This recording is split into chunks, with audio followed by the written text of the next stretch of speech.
Página de abertura do livro Caminho, Verdade e Vida, psicografado por Francisco Cândido Xavier, pelo Espírito Emmanuel. Número da mensagem 168. Título: Na meditação.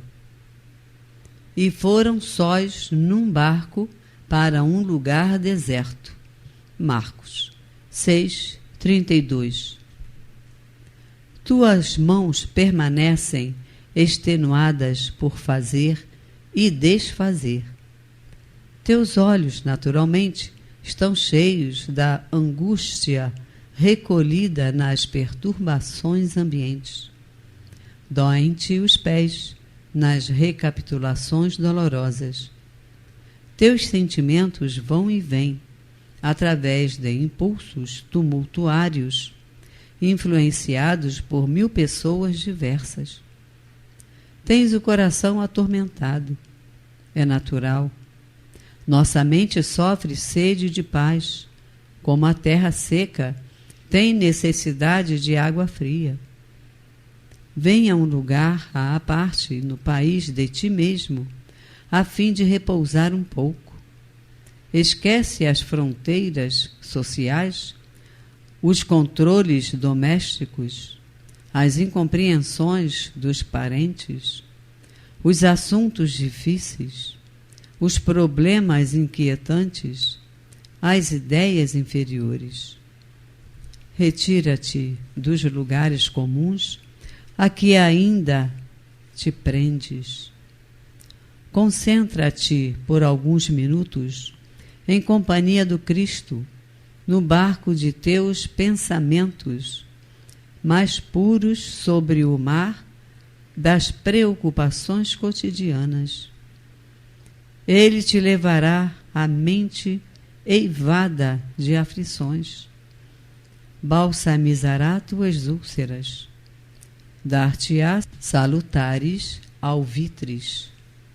Basta que te cales, e sua voz falará no sublime silêncio. Oferece-lhe um coração valoroso na fé e na realização, e seus braços divinos farão o resto. Regressarás, então, aos círculos de luta, revigorado, forte e feliz. Teu coração com ele, a fim de agires com êxito no vale do serviço. Ele contigo, para escalares, sem cansaço, a montanha da luz. Emmanuel. E agora, a palestra. Bom dia a todos. Estamos aqui mais uma vez reunidos no Grupo Francisca de Assis, o GEF, para que possamos dar continuidade ao estudo do Evangelho. Hoje, nós temos como objetivo dar continuidade ao estudo do capítulo 12 e vamos estudar os itens 5 e 6. Esses dois itens, o capítulo se chama Amai os vossos inimigos, e estes itens 5 e 6, eles têm um título, eu vou chamar um título forte, né? E que o título é Os Inimigos Desencarnados. Os Inimigos Desencarnados. Né? E esse, eu disse que é forte, né? Porque a gente está vendo essa palavra inimigo e, ao mesmo tempo, desencarnado. E aí poderíamos, né, de alguma forma, pensar, bom, talvez refletindo, né, sobre aqui a nossa vida atual, né, na matéria, a gente não consiga identificar de maneira acurada, né, se existe um inimigo. Possivelmente, a gente pode fazer uma avaliação e chegar à conclusão de que não existem motivos, né, na nossa vida atual, devido ao nosso comportamento, para, né, que tivéssemos aí inimigos. Porém, o título, né, é muito forte, inimigos desencarnados. Né? E aí nós poderíamos nos perguntar, bom, ok, eu não consegui identificar nenhum inimigo encarnado, mas teríamos nós, por acaso, inimigos desencarnados? Bom, então a gente vai começar a leitura aqui do item 5. O primeiro parágrafo, que eu posso ler imediatamente, ele nos traz a seguinte ideia. Ainda outros motivos tem o espírita para ser indulgente com seus inimigos. Sabe o espírita, primeiramente, que a maldade não é um estado permanente dos homens, né? Que a maldade decorre de uma imperfeição temporária e que, assim como a criança corrige, né, pode corrigir a partir das experiências, tentativas, seus defeitos, o homem mau reconhecerá um dia os seus erros e se tornará bom. Então, esse primeiro parágrafo, curto, mas ele é muito direto, nos faz lembrar, né, que todos nós somos espíritos, né, em processo, né, de aprendizado. Né? Nós vamos, a partir das experiências, nós vamos, então, desenvolvendo habilidades, desenvolvendo conhecimento intelectual e também desenvolvendo, né, o nosso senso moral, a nossa consciência, ou seja, aprendendo a amar cada vez mais. Por que ele destaca isso logo no início? Né? Porque nós estamos falando de inimigos, sim, estamos falando de inimigos, né?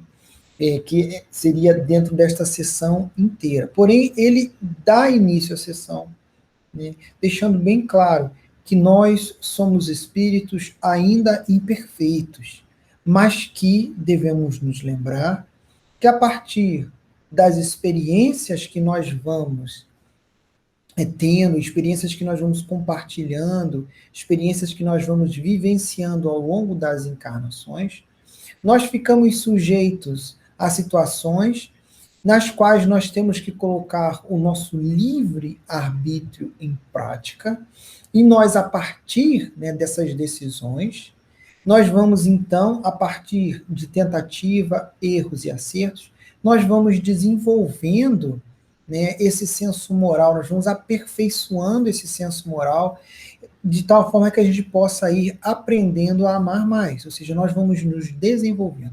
Então, por isso que ele diz, nós estamos falando de inimigos, porém ele chama a atenção para o fato de que o espírita deve ser indulgente com os inimigos. Né? Primeiro, ele sabe que a maldade não é um estado permanente dos homens. Sim, não é.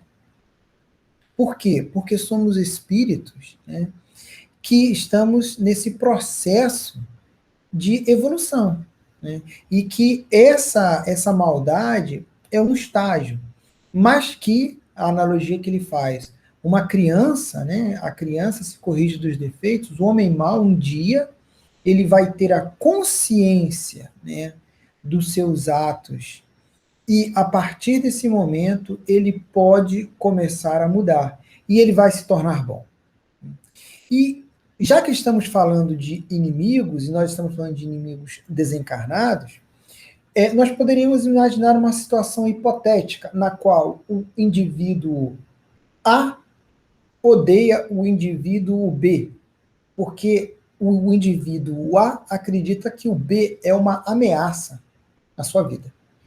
E o A, então, erroneamente, acredita que eliminando a vida do B, ele ficará tranquilo, porque ele não mais verá o indivíduo B. Ou seja, ao pensar desta maneira, né, imaginamos então que o indivíduo A não tem consciência, né, de que a vida ela continua e que somos espíritos imortais. Então, vamos verificar aqui o comentário, né, aqui no Evangelho acerca desse item. O espírita, né, sabe também que a morte apenas o livra da presença material do seu inimigo. Exatamente o que nós acabamos de falar, ou seja, o espírita sabe que se o X ele eliminar ou acabar com a vida material do Y, porque ele acredita que Y não gosta do X, né? O Y quer atacar o X, não implica que ao eliminar a vida do Y, Y vai deixar de odiá-lo simplesmente pelo fato de que ele não tem mais um corpo material. E é o que nós vemos aqui no segundo parágrafo, né? O espírita sabe também que a morte apenas o livra da presença material do seu inimigo, pois que este o pode perseguir com o seu ódio, mesmo depois de haver deixado a terra, né, como não tem mais um corpo físico. Que assim a vingança que tome falha ao seu objetivo, visto que, ao contrário, tem por efeito produzir maior irritação, capaz de passar de uma existência para outra. Ou seja, ele esclarece um ponto aqui bastante importante, né? Quando a gente mencionou que X e Y, eles se odeiam, então X, acreditando que Y pode fazer algum mal para X, decide eliminar a vida material do Y, na expectativa de que Y, né, apesar o Y não tendo mais corpo, não poderá mais fazer nada contra X. E o que a gente sabe, a partir da doutrina espírita, que não é isso que acontece. Por quê? Nós somos espíritos imortais. E nós, todos nós, né, nós temos uma bagagem. A gente sabe disso, né? Nós temos uma bagagem intelectual e uma bagagem moral.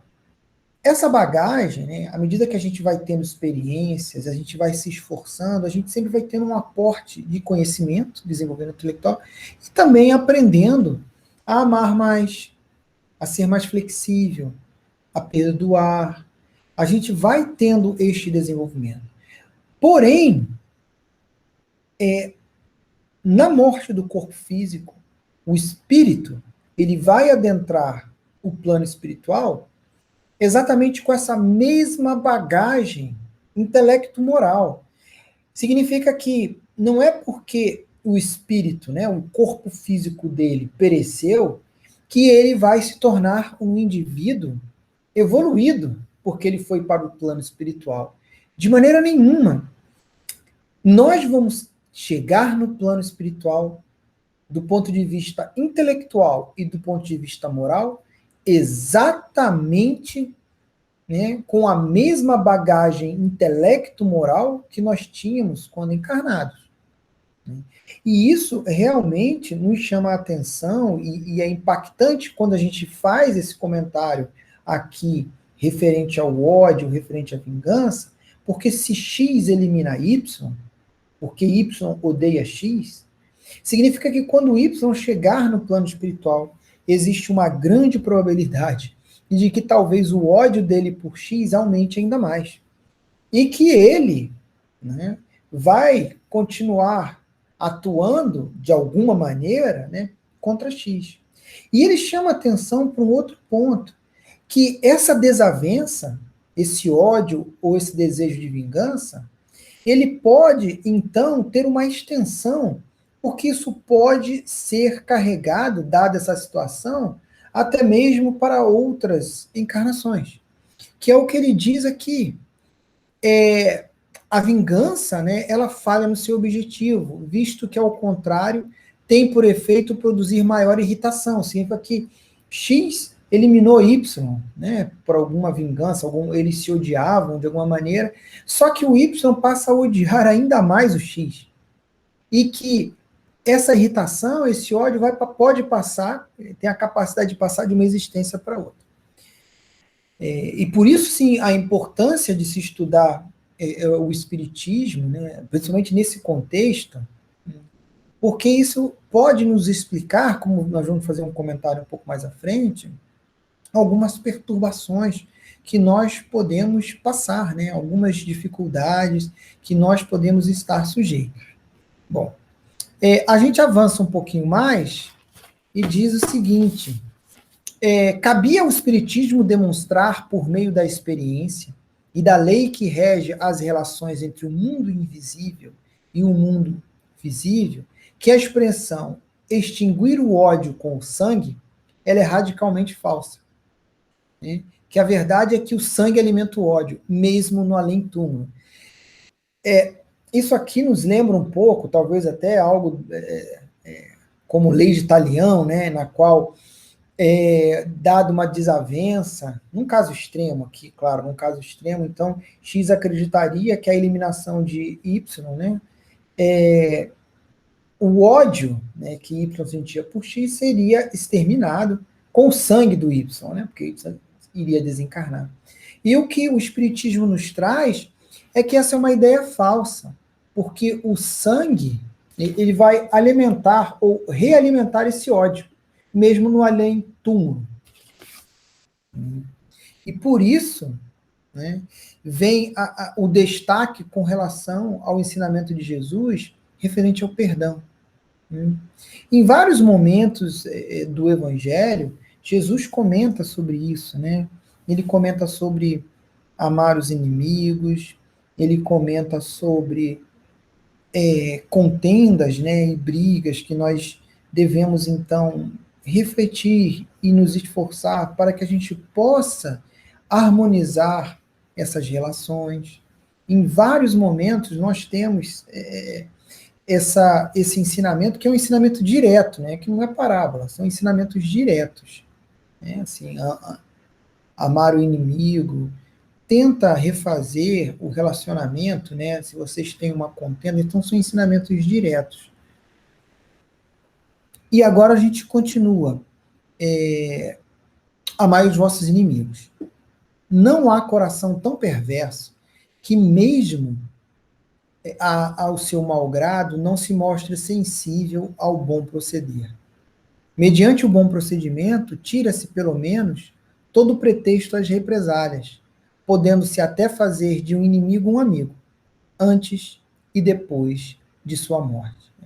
Significa que o que ele está mencionando é que aquele espírito, né, estou pensando aqui encarnado, e que por algum motivo aconteceu um evento, né, que gerou uma certa desavença, mas aquele que está, de certa forma, tentando, se esforçando para internalizar as leis de Jesus, e que, diante dessa situação, né, ele vai ter um bom procedimento,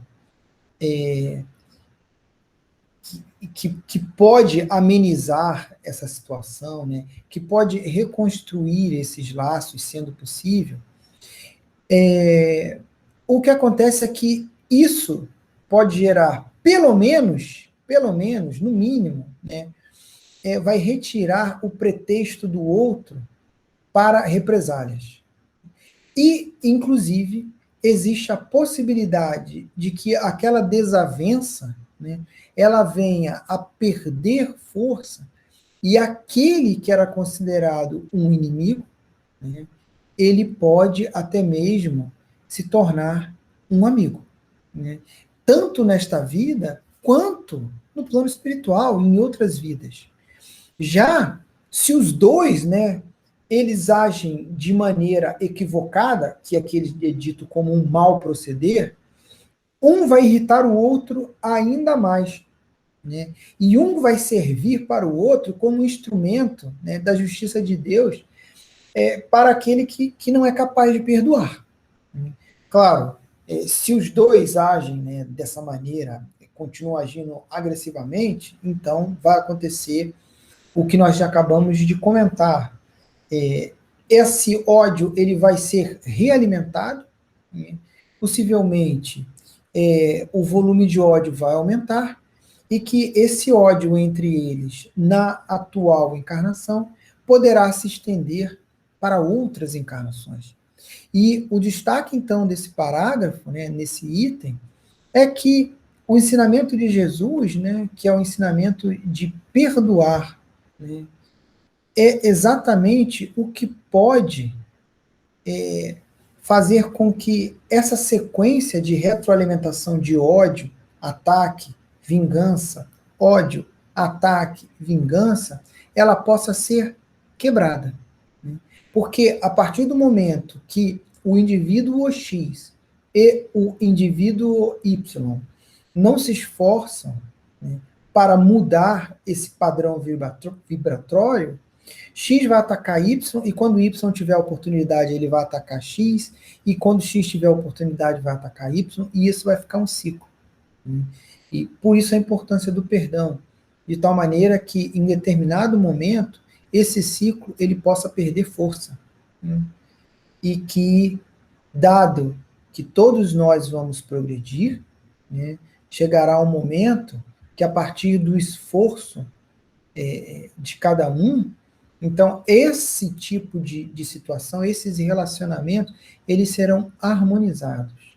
Né? Haverá uma harmonia de sentimento entre esses dois seres. Lembrando que a maldade, como ele disse, né, é um estágio de ignorância. E à medida que o espírito ele for evoluindo, esse comportamento associado à maldade, né, ele vai sendo substituído por padrões vibratórios, né, e comportamentos, e ações, e pensamentos totalmente voltados para o bem. Bom, então vamos aqui no segundo item, que é o item 6.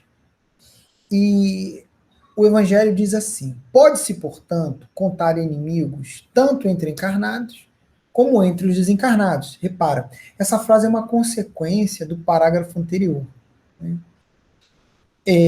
Agora tem um ponto muito importante, que diz assim: os inimigos do mundo invisível manifestam sua malevolência pelas obsessões e subjugações com que tanta gente se vê a braços e que apresentam um gênero de provações. E aí vem um item importantíssimo que nós já estudamos no Livro dos Espíritos, né? Que em determinado momento, né, em uma pergunta, questiona-se a influência dos espíritos na vida, na nossa vida. E a resposta é muito direta. A influência, né, dos espíritos na nossa vida é muito maior do que nós podemos imaginar. Então, dada essa situação de ódio que ele está dizendo, de inimigos encarnados e desencarnados, e dado esse ensinamento de que os espíritos influenciam nossa vida, imaginemos então, né, um indivíduo X encarnado e o Y, um inimigo, né, desencarnado. Então ele se encontra como espírito. Se os espíritos podem influenciar quem estão encarnados, significa que se eles continuarem alimentando esse ódio, Y pode, de alguma forma, né, tentar influenciar X, mas claro, se existe um ódio, ele vai tentar influenciar X com o intuito de prejudicar X. Porque quando o indivíduo ele odeia, ele acaba criando uma ideia bastante equivocada de que ele se sentiria bem, né, a partir do momento em que o outro passasse por uma situação difícil, perecesse, né, o outro fosse humilhado. Então, dado que Y se encontra em espírito, odeia X e X odeia Y, e que o espírito pode influenciar o ser encarnado, então, né, o Y pode sim atuar de tal maneira a influenciar, né, ou a prejudicar, né, exatamente o indivíduo X que está encarnado. Por isso ele diz: inimigos do mundo invisível manifestam sua malevolência pelas obsessões e subjugações com que tanta gente se vê a braços e que representam um gênero de provações, as quais, como as outras, concorrem para o adiantamento do ser, que por isso as deve receber com resignação e como consequência da natureza inferior do globo. Ou seja, o planeta Terra é um planeta de provas e expiações. Então nós já estudamos que o nível de ignorância é muito grande.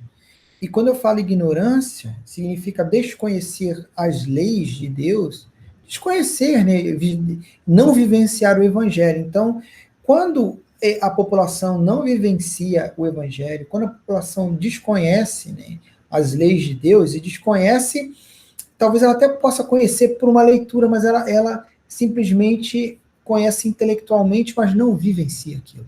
Então ela desconhece, talvez ela conheça como um teorema, mas aquilo não faz parte da vida dela. Então, dado que o planeta Terra é um planeta de provas e expiações, nós temos que o mal, né, ele ainda vai aparecer muitas vezes, ele se encontra em vários lugares. E por isso eles dizem, se não houvessem homens maus na Terra, não haveria espíritos maus ao seu derredor. Né? Se, conseguintemente, se deve usar de benevolência com os amigos encarnados, né, a consequência dele é, do mesmo modo devemos proceder com relação aos inimigos que se acham desencarnados. E ele tem mais um parágrafo, eu acho que são dois, né? Mas no seguinte, ele diz que no início, né, nas histórias que nós vamos ler ou escutar sobre as civilizações antigas, era muito comum o sacrifício assim, de vítimas, né? Eram sacrificadas de forma sangrenta com o objetivo, né, que eles acreditavam, nós acreditávamos no passado, que seria para acalmar os deuses infernais. E, na verdade, esses deuses infernais eram apenas espíritos maus, ou seja, espíritos ignorantes. E que, no segundo momento, né, a ideia desses deuses infernais, ela foi transferida para o que eles chamam de demônios, né? Que na verdade são a mesma coisa. E que o que a gente tem que entender, né, o que ele diz aqui, é que o Espiritismo mostra que esses seres maus, esses demônios, são apenas as almas dos homens perversos, que ainda permanecem totalmente atrelada e conectada aos instintos materiais. E que a gente já verificou isso através dos estudos, né? Que, na verdade, a única forma, né, de transformar esse ódio ou essa maldade é a partir do amor. Porque se esse ser, né, repleto de maldade, repleto de ódio, encontrar outro repleto de maldade, repleto de ódio, e eles ficarem, né, agindo com maldade e ódio um para com o outro, esse ciclo ele vai permanecer durante muito tempo. Mas o amor, né, a caridade, tem a força, a sutileza necessária, a tranquilidade necessária para quebrar esse ciclo. E que é o que ele diz aqui, que ninguém logra aplacar esses seres que são seres perversos, senão mediante o sacrifício do ódio existente, isto é, pela caridade. E que esta não tem por efeito unicamente impedir que esses seres pratiquem o mal, mas a caridade e esse amor vai fazer com que eles possam refletir, né, que existe outro caminho. Eles podem começar a pensar que existe outro caminho. Né? E eles podem, então, a partir dessas ações de amor e de caridade, que podem chocá-los, né? Isso vai reconduzi-los no caminho do bem, e que vai ser a salvação deles. Eu não lembro onde eu li, mas eu esqueci qual foi a obra em que um espírito se encontrou com outro, e num momento muito difícil, em que ele estava passando por uma situação de tormentas, muitas tormentas. E ele escutou uma voz e alguém estava ali para ajudá-lo.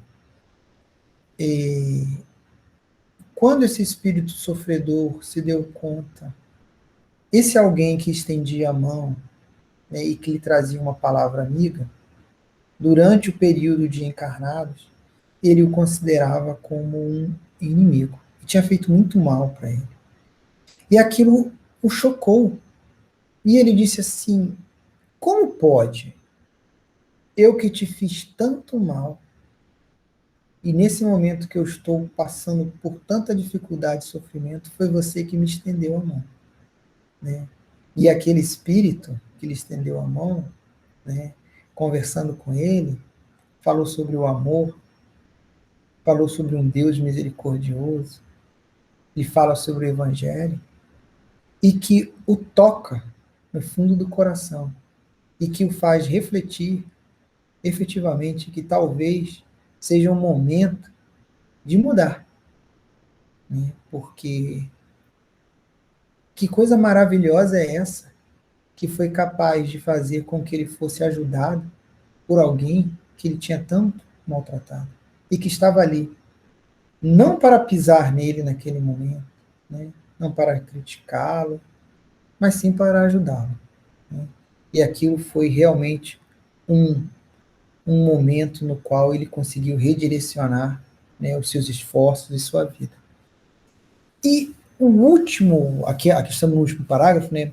A última frase diz assim: é assim que o mandamento amai os vossos inimigos não está circunscrito aqui ao âmbito acanhado do planeta Terra. Não está circunscrito ao âmbito da vida presente. Antes, faz parte da grande lei da solidariedade e da fraternidade, né, universal. Ou seja, amai os vossos inimigos, então tem a ver aqui de encarnado para encarnado, desencarnado para desencarnado, encarnado e desencarnado, seja no planeta Terra, seja em outro órgão, seja em qualquer ponto desse universo maravilhoso que foi construído por Deus. A gente fechou aqui, esses seriam os dois itens, né? Só para retomar aqui, a gente falou de inimigos desencarnados.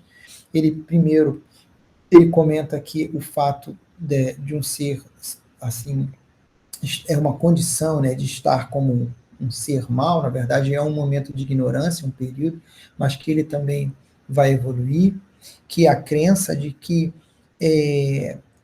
aplicando-se, né, uma regra de vingança para eliminar o inimigo, o ódio que esse inimigo sentia por essa pessoa que eliminou o inimigo iria desaparecer, é uma ideia errônea, porque o espírito, ele continua vivo e ele vai adentrar no plano espiritual com os mesmos pensamentos, com os mesmos sentimentos que ele tinha quando encarnado. Então existe uma grande possibilidade de que ele aumente ainda mais o ódio, né, que aquele espírito que está desencarnado já sentia por aquele que ficou encarnado, né? E que isso, inclusive, pode potencializar para outras encarnações. Depois, a gente também fez um comentário que, na verdade, os espíritos desencarnados nessas situações podem chegar em situações extremas de influenciar aqueles que estão encarnados e que eles odeiam, a partir de obsessões e subjugações, né? E que isso ainda vai ocorrer aqui no planeta Terra, dado as características do planeta, um planeta de provas e de expiações. Mas, ao mesmo tempo, a gente verifica, né, a gente sabe a partir desse estudo, que a caridade e o amor são as ferramentas, né, que podem fazer com que esses ciclos de ódio eles tenham um fim, né? E que essa caridade e esse amor, né, que vão fazer esses espíritos refletirem, não só vai impedir que eles façam o mal, mas também vai impulsioná-los a seguir o caminho do bem.